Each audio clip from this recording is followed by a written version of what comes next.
Salut à tous, bienvenue dans cette nouvelle vidéo. Salut Wood. Salut Fred. Donc aujourd'hui, eh bien, pour cette troisième et dernière vidéo, on va aborder une question que vous devez certainement vous poser en fait finalement. Voilà, générer du trafic c'est bien beau, mais à quel moment, avec une bouillasse aussi infâme, eh bien, vous allez réussir à convertir l'internaute? Et on va introduire la notion de cloaking.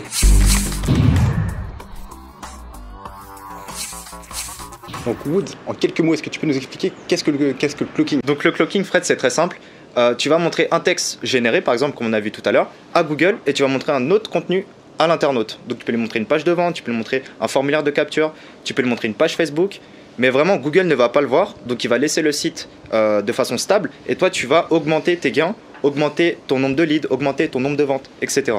Ok, ouais, voilà, ce qui est important là-dedans, c'est que finalement, pour positionner votre bouillasse vis-à-vis de Google, ok, pour que votre site soit positionné, c'est important de lui envoyer de la bouillasse et puis un maximum de mots-clés, voilà, pour lui donner un maximum de chances de se positionner sur de l'ultra longue traîne. Par contre, en bout de chaîne, eh bien, l'internaute, ce qu'il veut, enfin voilà, pour commencer à gagner de l'argent, il faut le convertir, et pour ça, on a des pages de vente que les régies, bien souvent, filent. Voilà, il faut bien partir du principe qu'avec ces pages que les régies nous filent, c'est pas avec ça que vous rankerez sur Google. C'est ça. Donc c'est très important finalement de cloquer pour le coup, c'est un indispensable quand on cherche à faire eh bien, ce que tu fais très bien. Complètement. Et tout simplement, même si tu as, imagine 1000 visiteurs sur un site, tu mets juste un bouton qui n'est pas cloqué, tu as peut-être 100 personnes maximum qui vont cliquer, 100 personnes qui vont arriver sur ta page de vente. Alors que si tu as 1000 personnes et tu fais du clocking et tu rediriges ces 1000 personnes-là, tu auras 1000 personnes directement sur ta page de vente. Donc par conséquent, beaucoup plus de ventes. Car ça sera beaucoup plus accessible. Oui. C'est vraiment le top, le clocking. C'est important parce que finalement vous avez beau faire de la bouillasse, ce qui est important en bout de chaîne, c'est de convertir, quoi. Ne perdez pas ça de vue. Bien souvent, quand on commence à faire du SEO et qu'on commence à se sentir puissant et malin, on perd de vue l'aspect conversion. En bout de chaîne, l'idée c'est vraiment d'arriver à vivre de ce qu'on fait, quoi. Donc c'est vraiment important. Est-ce qu'on pourrait peut-être donner un cas concret, voilà, à mon audience qui va plutôt être orienté dropshipping avec du SEO, c'est des gens bien éduqués.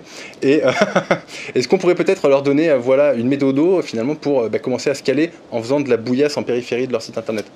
Oui, complètement. Mais une personne qui fait du dropshipping, qui a 10 produits qui marchent plutôt bien, il peut faire du spam indexing un site par exemple sur chaque produit et chaque site renverra vers la page du produit en question. Oui. Comme ça t'évite, ça te permet de voir les meilleurs produits qui vendent le plus. Donc les 10 prochains sites seront centralisés uniquement sur un produit et pas sur les 10. Ça te permet de voir très rapidement, en même pas une semaine, 10 jours, quel est le meilleur produit qui est le plus visité, le plus vendu, etc. Et ça te permet tout de suite d'avoir de la bonne data. La data, alors qu'avec un site de dropshipping classique, tu aurais mis 6 mois, 1 an à avoir. Et cette data-là, elle est indispensable si tu veux passer de 100 € à 1000 € par exemple. Ouais, complètement. Et tu vois, pendant que tu parlais, je pensais à un truc aussi, ce qui peut être sympa. Vous avez du trafic gratuit, finalement, que vous pouvez acquérir sans débourser une thune.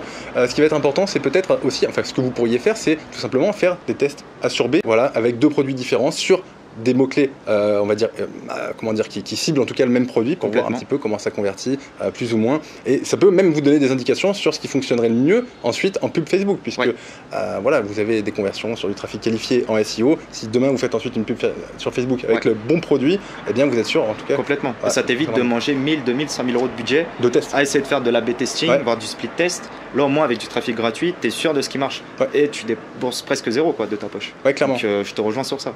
Ok. Et après, on peut aussi, alors vous savez que je suis pas un aficionado de Facebook, mais voilà, avec du CRAD, c'est vrai que c'est quelque chose qui fonctionne très bien. Pourquoi? Parce que ne serait-ce qu'en faisant du retargeting gentil sur voilà, le pixel que vous en aurez nourri gratuitement, eh bien en mode bon père de famille, ça fonctionne plutôt bien, quoi. Complètement. Avoir des prospects par exemple pour la défiscalisation, avant de lancer un site SEO et que tu aies 1000 visiteurs, 2000 visiteurs, avec le spam c'est vite possible. Et au moins tu nourris ton pixel comme tu dis. Et tu peux avoir très rapidement des prospects qualifiés. Après, tu n'as plus qu'à annoncer sur Facebook. Donc ça, c'est le top. Réfléchissez juste 2 secondes en fait. Si vous arrivez à avoir un CPC sur Facebook à 20 centimes, tu as dit qu'on arrivait à avoir grosso modo, je sais pas, peut-être 1000 visiteurs sur cette thématique-là, ça fait quand même 200 € d'économiser que vous n'avez pas donné à Facebook pour avoir des résultats derrière qui, de toute façon, seront plus fins et acquis différemment de ce que font les autres.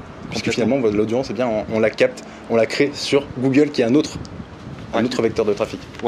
Et non, c'est sûr, c'est bien pas que faire du SEO, comme tu dis, vraiment de pérenniser tout ça en faisant du Facebook, en nourrissant les pixels, en faisant peut-être des tunnels de vente, avoir testé les meilleures pages de vente. Parce que des fois, on se dit bon sens, ça marche mieux, mais non, le bon sens, c'est pas souvent ça.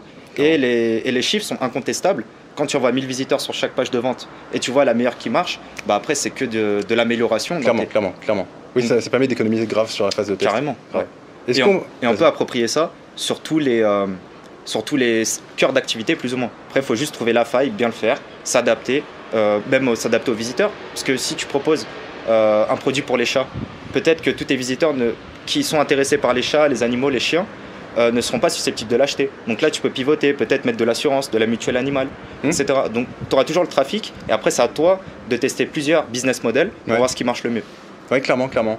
Et puis voilà, enfin, du coup, là, j'ai envie de m'adresser à tous ceux qui font du Amazon, par exemple. Vous avez votre produit chez Amazon, cette technique-là que tu utilises est parfaitement couplable avec... Ouais, je le fais beaucoup sur Amazon, ça marche très très bien.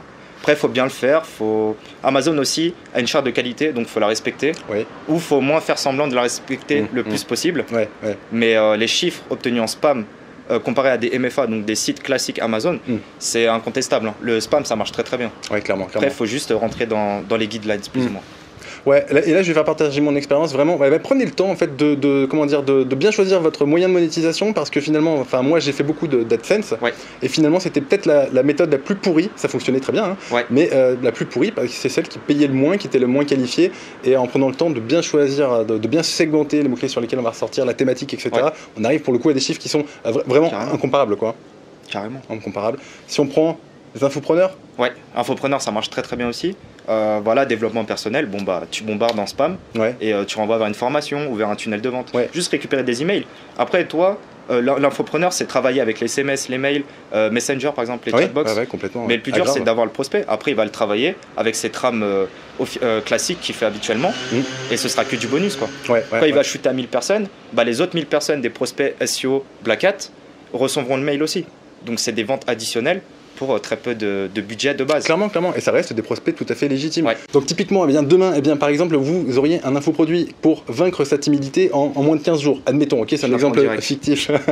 Disons que vous pourriez générer quelques milliers de pages avec de l'ultra long trends, type comment vaincre votre timidité maladive en moins de 10 jours, ou qu'est-ce qu'il pourrait y avoir comme exemple, je sais pas comment... Ça c'est très bien, en plus si ça marche, si c'est qualifié, on peut même taper un peu plus large sur l'éloquence, la prestance, etc. Parce que c'est toujours quelqu'un qui présente le même centre d'intérêt. Quelqu'un qui veut travailler sa prestance, c'est que plus ou moins il est timide ou au moins il veut être plus en avant.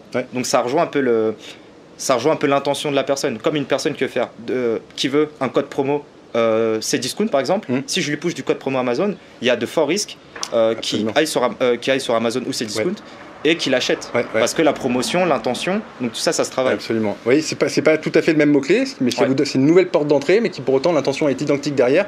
Donc en taux de conversion, c'est sympa. Et c'est ce qu'on peut appeler une espèce une manière de pivoter et que voilà, on vous encourage vraiment à mettre en œuvre, c'est-à-dire d'essayer d'être juste à côté de la méthode que tout le monde connaît. Complètement. Ça vous permettra de faire des choses super intéressantes. Bon, Woods, je pense qu'on a fait un peu le tour. Il y a beaucoup à dire, mais... Il y a beaucoup à dire, et de toute façon, voilà, on vous retrouve samedi, 21h, dans un petit live qu'on va essayer de faire sympa. Et puis préparez bien vos questions, et puis je vous dis du coup à très bientôt. Salut, à tous.